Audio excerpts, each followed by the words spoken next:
Pemirsa, bagaimana pemerintah Provinsi Jawa Tengah menerapkan PSBB dan mengantisipasi pembatasan sosial di wilayahnya dan seperti apa pengelolaan anggaran percepatan penanganan COVID-19? Untuk membahasnya telah bergabung dari luar studio Gubernur Jawa Tengah Bapak Ganjar Pranowo. Selamat malam Pak Gubernur. Ya, selamat malam Mbak Fitri.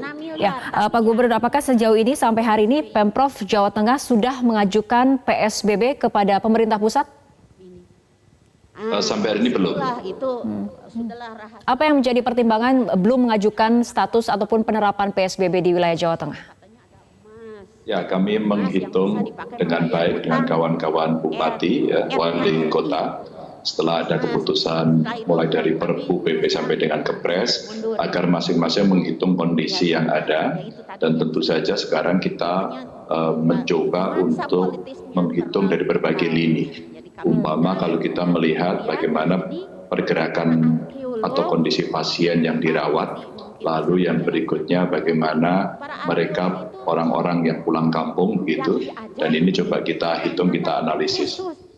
Satu peta berdasarkan GIS gitu. Tapi sejauh ini apakah ada kepala daerah dari tingkat kabupaten ataupun kota yang kemudian sudah mengajukan PSBB sendiri kepada gubernur? Sampai dengan saat ini belum ada, tapi kami komunikasi terus melalui WA grup kami begitu untuk melihat kondisi masing-masing. Karena setiap kali kawan-kawan punya pikiran yang berwarna-warni begitu dengan berbagai keinginan, saya selalu meminta pada kawan-kawan tolong dihitung persis kondisi yang ada hari ini, lalu senario-senario yang mesti dibuat, termasuk tanggung jawab mesti kita siapkan, dan kemudian mekanisme yang mesti kita siapkan agar nanti tidak terjadi persoalan yang rumit. Sehingga mereka kita harapkan sama-sama untuk merancang ini dengan matang. Oke. Dari mapping yang dilakukan oleh Pemprov sendiri, ada berapa kabupaten kota yang saat ini mungkin masuk dalam zona merah penyebaran COVID-19? Sebenarnya kalau kita memetakan, Mbak, kalau kita berdasar pada berapa orang yang tinggal di situ, lalu kemudian mereka ini sudah bergerak kemana saja, dan kalau hitungan dari itu satu kabupaten dijadikan satu area, mungkin sudah kurang lebih seperempat lah begitu ya. Seperempat dari daerah ini sudah bisa dikategorikan itu. Tapi kalau kita kecilkan lagi, sampai tingkat desa sebenarnya masih sangat sedikit sekali. Sehingga itu yang kenapa menjadi salah satu pertimbangan kita. Maka ahli matematik, ahli statistik yang ada di Jawa Tengah sekarang kita ajak untuk menghitung bersama-sama, termasuk kemarin paparan dari pemerintah pusat, lalu kita konfirmasi dari punya perguruan tinggi, dan kemudian kita analisis dari tim kita termasuk Dewan Riset Daerah, begitu kampus, untuk menghitung betul-betul mana daerah-daerah yang memang sudah masuk kategori merah atau masih kuning atau hijau. Dan ini kita petakan sampai tingkat desa. Karena tadi pagi saya ngecek beberapa desa, relatif kesiapan mereka cukup bagus ya. Mereka menyiapkan tempat-tempat untuk isolasi, terus kemudian ada yang sudah diisolasi dengan gaya di remote melalui komunikasi handphone begitu. Dan kemudian di masing-masing rumahnya menyediakan itu, tempat isolasi, dan kemudian dikontrol oleh RT, RW, sama dokter atau bidan yang ada di puskesmas. Ini contoh-contoh bagaimana mereka mengawal ini. Oke, artinya di sejumlah daerah ini kemudian sudah berinisiatif untuk melakukan apa seperti kampung siaga COVID-19 ataupun mungkin sama-sama mengawal adanya physical distancing yang selama ini digaungkan oleh pemerintah pusat. Seperti itu Pak Gubernur?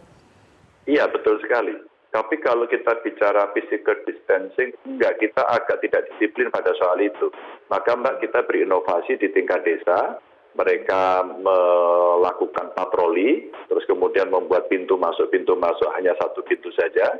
Ini dikontrol oleh Babinsa, Babin Kamtipmas, terus kemudian ada hansipnya di sana, kadesnya berkeliling. Itu setidaknya tadi pagi saya lihat langsung ke lapangan, terus kemudian ini di Kabupaten Semarang tadi pagi yang saya lihat.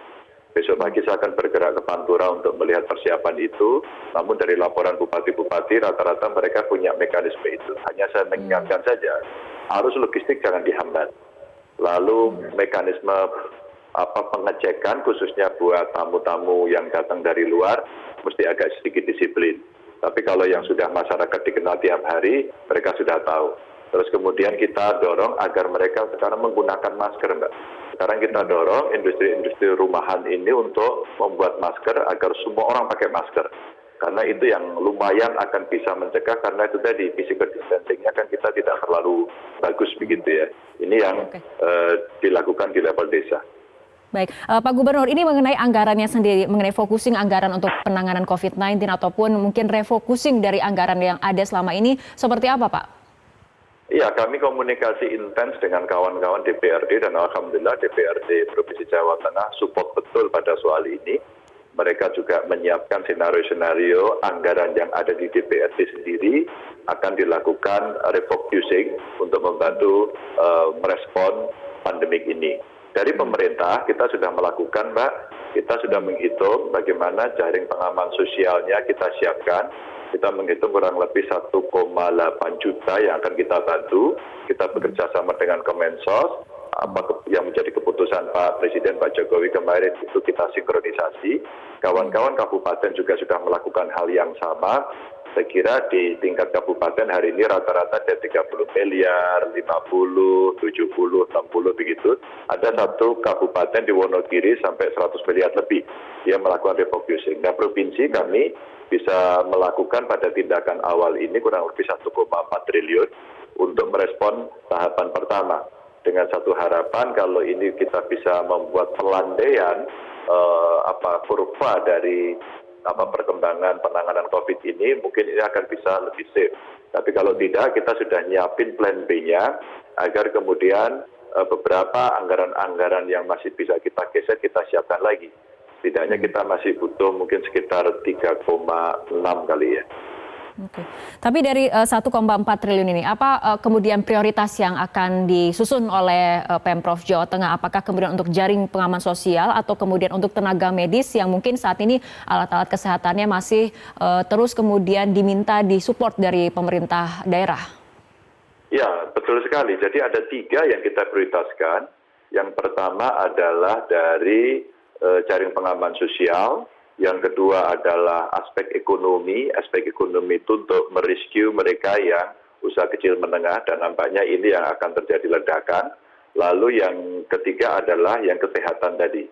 Alhamdulillah sekarang kita hunting terus alat-alat pelindung diri, makin dapat, makin bisa ketemu, mudah-mudahan ini juga akan bisa kita segera distribusikan. Dan kami terima kasih banyak masyarakat yang sekarang membantu kami. Mereka mencari sendiri, memberikan pada kami, ada makanan, ada APD, ada sanitizer, begitu. Dan tentu saja ikhtiar kita lahir batin, Mbak, lahirnya sudah dilaksanakan, dan batinnya ini, spiritualnya kita meminta para ulama, tokoh agama semua bersatu, dan kemarin para ulama juga komunikasi dengan kami untuk kita selalu berdoa agar kita kuat menghadapi ini. Oke.